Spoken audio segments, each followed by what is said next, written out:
নমস্কার।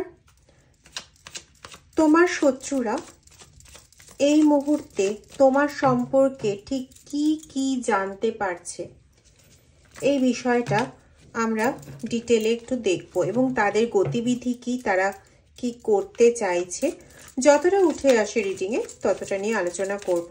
আগেই বলে রাখি, রিডিংটা টাইমলেস, রিডিংটা জেন্ডার স্পেসিফিক নয়, রিডিংটা সমস্ত ধরনের সমস্ত জোডিয়াক সাইনের মানুষের জন্য। যতটা ম্যাচ করবে ততটা নেবেন, বাকিটা অন্যদের জন্য ছেড়ে দেবেন। ওম নমঃ শিবায়, ওম নমঃ শিবায়, ওম নমঃ শিবায়। হরে কৃষ্ণ কৃষ্ণ কৃষ্ণ হরে হরে, হরে রাম রাম রাম হরে হরে।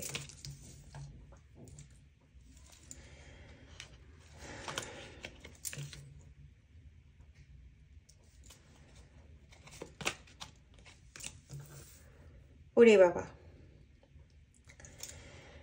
আমি এখানে পাচ্ছি যে তোমার শত্রু সব সময় এক পায়ে খাড়া হয়ে থাকে কিভাবে তোমাকে আঘাত করবে। হ্যাঁ, বলতেই পারো এর মধ্যে আর নতুন কি আছে, শত্রুরা তো তাই করে। জানি না তোমরা বলবে কিনা, হঠাৎ করে আমার এটা মনে হলো, তো কারোর মনে এটা প্রশ্ন আসতেই পারে। হ্যাঁ, ডেফিনিট, শত্রু তো শত্রুর কাজই করবে, বন্ধুর কাজ কি আর শত্রু করবে? অবশ্যই তাই। কিন্তু কথাটা হচ্ছে, এই যখন কোনো কিছু লিমিট অতিরিক্ত হয়ে যায় তখনই সেটা কথাবার্তার মধ্যে চলে আসে। লিমিট অতিরিক্ত না হলে কোনো কিছু নিয়ে জেলাসিও আসে না, কোনো কিছু নিয়ে এটা অতিরিক্ত হচ্ছে এই কথাটাও আসে না, কোনো কিছু নিয়ে কোনো কথাই আসে না। কারোর খারাপ লাগতে পারে, ভালো লাগতে পারে, কিন্তু সেটা ডিটেইলড একদম অ্যানালিসিস হয়ে চলবে, এরকম কোনো কিছুই হয় না যদি না কোনো কিছু নিয়ে অতিরিক্ততা হয়।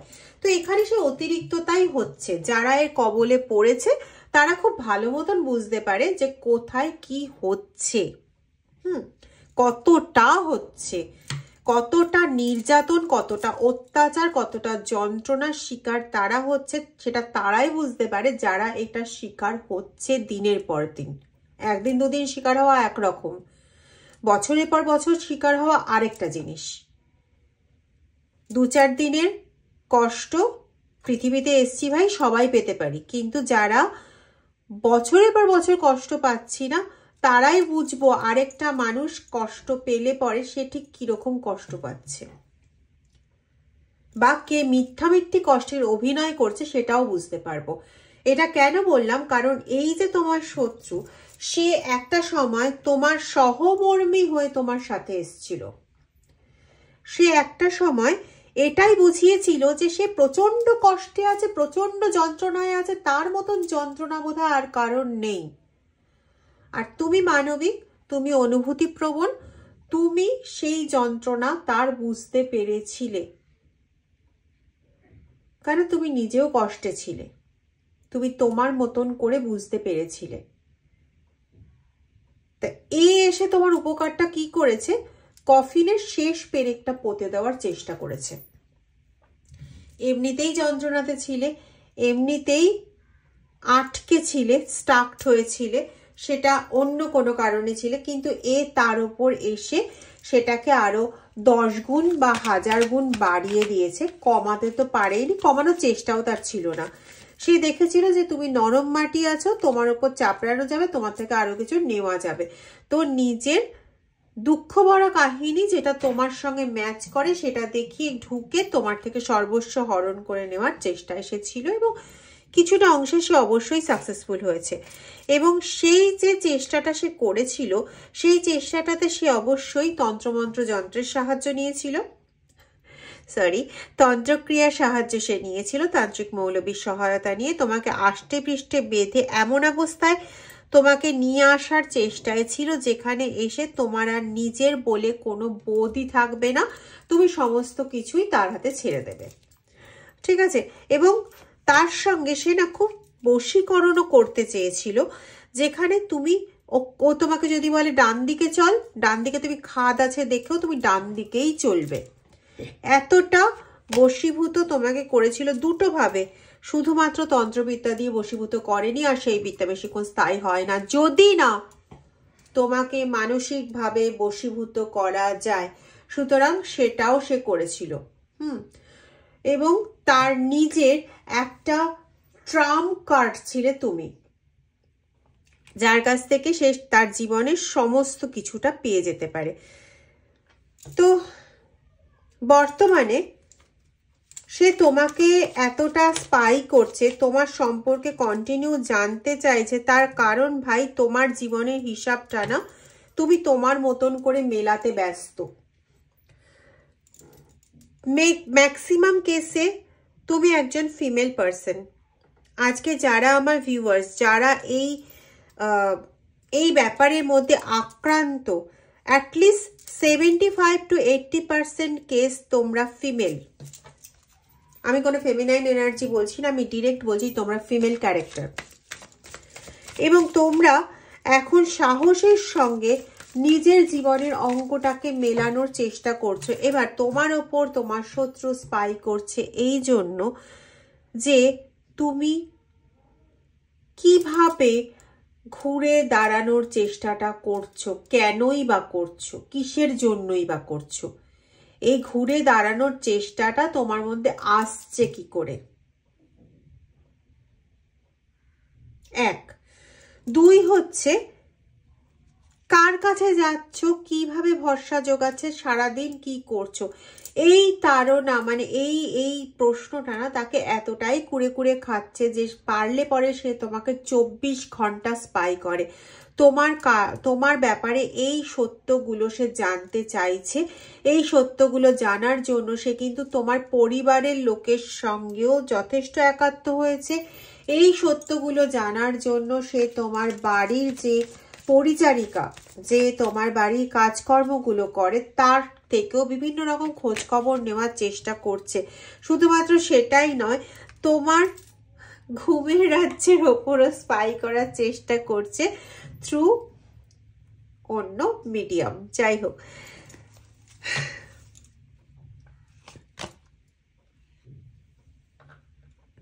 তার শুধু ধ্যান, ভাবনা, চিন্তা শুধু একটাই জিনিস, যে কি করে তুমি এত কিছু সত্ত্বেও দাঁড়িয়ে আছো, কি করে চলছো, ফিরছো, ঘুরছো, তার মাথাতে কোনোভাবে না ঢুকছেই না। মানে চিন্তা করে করে তার মস্তিষ্ক কাজ করা বন্ধ করে দিচ্ছে, সে টায়ার্ড হয়ে যাচ্ছে, সবই হচ্ছে, কিন্তু কোনোভাবেই সে এটা বুঝতে পারছে না ভাই তুমি কিভাবে এগুলো করছো।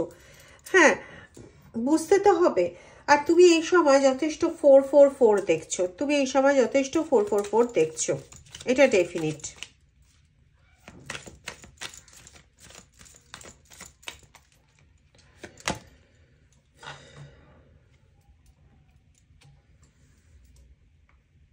দেখো, এটা বারবার উঠে আসে, এর আগেরও বেশ প্রচুর রিডিংয়ে উঠে এসছে যে তুমি হেরে যাওয়ার মানসিকতার মানুষ না। প্রচুর রিডিংয়ে উঠে এসছে, আমি জানি না পার্টিকুলার কাদের জন্য উঠে আসে এটা, কিন্তু অনেক রিডিংয়েই উঠে এসছে যে তুমি হেরে যাওয়ার মানসিকতার পার্সন নও। তোমাকে যতই হারিয়ে দেওয়ার চেষ্টা হোক না কেন, তুমি ঘুরে দাঁড়ানোর জন্য প্রচুর চেষ্টা করো এবং তার জন্য তুমি তাকিয়ে থাকো সেই পজিটিভ এনার্জির দিকে। সেই পজিটিভ এনার্জিকে তুমি হয়তো বিশ্বাস করো তোমার নিজের মধ্যে আছে, বা তুমি ঈশ্বরকে দেখতে পাও, মিন্স তুমি ঈশ্বরকে একটা ক্যারেক্টার রূপে ভাবো এবং সেখানে তুমি তার প্রতি একটা সমর্পণ তুমি রেখেছো। এই জায়গাটাই না তোমাকে কোনোভাবে তোমার লাইফ থেকে একদম বেরিয়ে যেতে দেয় না। এই জায়গাটাই তোমাকে অনেক বেশি ইন্সপিরেশন দেয়, তুমি আবার যাতে একটা কালারফুল লাইফে ফিরতে পারো। 666 আর তুমি যাতে আবার একটা কালারফুল লাইফে ফিরতে পারো, সেই চেষ্টাটাও কিন্তু তোমার ঈশ্বর তোমার জন্য রেখেছেন এবং তুমিও সেই চেষ্টায় যথেষ্ট সামিল থাকো। এই জায়গাটাই ওদের অবাক করে যে কি এমন রয়েছে যে তুমি ঈশ্বরের সঙ্গে কমিউনিকেট করতে পারো, বা তুমি এইরকম পরিস্থিতিতেও এতটা শান্ত থাকো। তুমি যে একজন সাইকিক পার্সন, তুমি যে ঈশ্বরের প্রতি একনিষ্ঠ একটা জায়গা রেখেছো, তোমার ইনটিউশনে যে তারই বলা কথাগুলো উঠে আসে, সেটা ওদের কাছে না একটা তাজ্জব বনার বস্তু, প্লাস ওদের কাছে বিশাল একটা ইনকুইজিটিভনেস, একটা বিশাল বড় প্রশ্ন যে কি কি করো তুমি সারাদিন, কি এমন করো যার জন্য এত কিছু যে ওরা করার চেষ্টা করছে সেটা কোনোভাবে কাজ করছে না, এবং তুমি বারবারই একটা মানে মৃত্যুসম ফাঁদ থেকে বেরিয়ে যাচ্ছ। তোমার বিষয়ে এগুলো জানার জন্য প্রচন্ডভাবে চেষ্টা হচ্ছে, কিছুটা জানতেও পেরেছে, জেনে যথেষ্ট পরিমাণে দুঃখিত হয়েছে। কারণ সে চাইলেও তোমার মতন ওই লেভেলে গিয়ে ঈশ্বর আরাধনা সে করতে পারবে না। কিভাবে জানতে পেরেছে শুনলে খুব মানে অদ্ভুত লাগবে। সেটা হচ্ছে তুমি কোন দোকান থেকে কি কি জিনিস কেনো এটা যারা পর্যন্ত চেষ্টা করে। এখানে আমি একটাই জিনিস পেলাম ইনটিউশনে, যে তুমি ধূপ কিনতে যাও, সেই দোকান থেকে খোঁজ নেয় যে তুমি কি কি জিনিস কিনলে। তুমি যে দোকানে মানে গ্রসারি নিতে যাও বা যেখান থেকে তুমি গ্রসারি আনাও সেখানেও বেশ খোঁজ খবর নেয়, বা তুমি কি কি সবজি কিনছো। মানে এখন ব্যাপারটা এরকম দাঁড়িয়ে গেছে, তোমার ডেইলি লাইফ থেকে কিছু ইনফরমেশন খুঁজে বের করার চেষ্টা চলছে যে কি এমন জিনিস আছে, মানে কি এমন কাজ তুমি রেগুলার ওয়েতে করছো যেটার দ্বারা তুমি এতটা প্রোটেক্টেড থাকছো, কমপ্লিটলি তুমি শেষ হয়ে যাচ্ছ না, বা তুমি এখনো নিজের পায়ের ওপর চলতে পারছো। সোজা কথা, কিছু কিছু ক্ষেত্রে তোমরা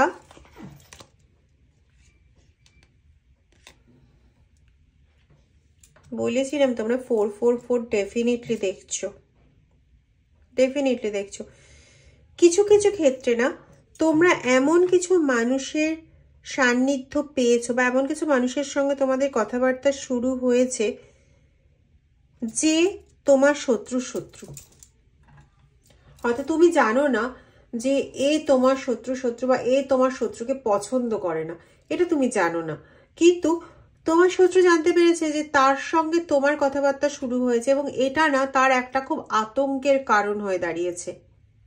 সে বিষয়টা জানতে পেরেছে এবং তার কাছে এটা খুব বড় একটা আতঙ্কের কারণ হয়ে দাঁড়িয়েছে যে তুমি এতটা কিছু মানে ওর সঙ্গে মিশে গেছো, তুমি আবার না এমন কিছু জেনে যাও যেটা জানলে পরে ওর ক্ষতি সবচেয়ে বেশি, তোমার ভালো বরং তুমি এবার ওকে ঘোরাতে পারবে নাকে তেল দিয়ে, বা হয়তো তুমি সেগুলো বলে দিলে পরে তোমার এরিয়াতে সেগুলো বলে দিলে পরে ওর হয়তো সব দিক থেকে সমস্যা হয়ে যাবে। ও যে মানে আগুন দিয়ে তোমাকে জ্বালাতে চেয়েছিল সেই আগুনে ওকে নিজেকে পুড়তে হবে। ও কোনো স্পেল করে নিজেকে প্রোটেক্ট করতে চেয়েছিল সেই স্পেলের আগুনে ওকেই পুড়তে হবে, এরকম একটা ধরনের ভীষণ ভয় সে পাচ্ছে।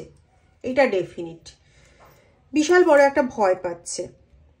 এবং মানে তার এখন লাইফটা কিরকম হয়েছে জানো তো, যে কোনো কিছু মানে কেউ ধরো কোনো কিছু পেছন থেকে এসে একটু ডাকলো সেটাই তার একটা আতঙ্কের কারণ হয়ে গেছে।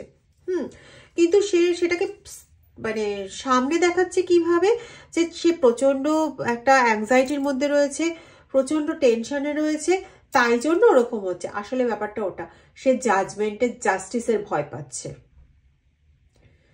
ঈশ্বরের দিক থেকে যে জাস্টিস পেতে হয় এটা সম্পর্কে সে যথেষ্ট ওয়াকিবহাল।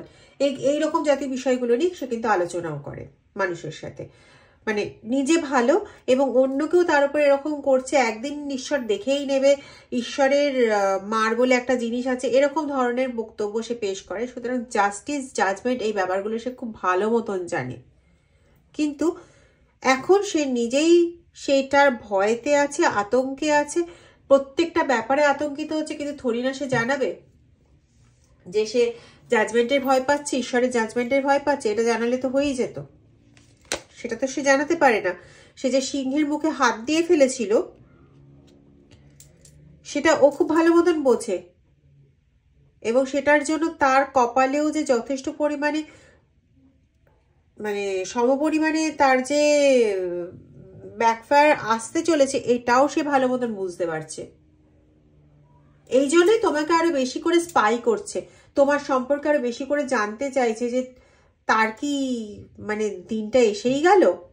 এরকম একটা ব্যাপারের মধ্যে রয়েছে তোমার শত্রু এই মুহূর্তে।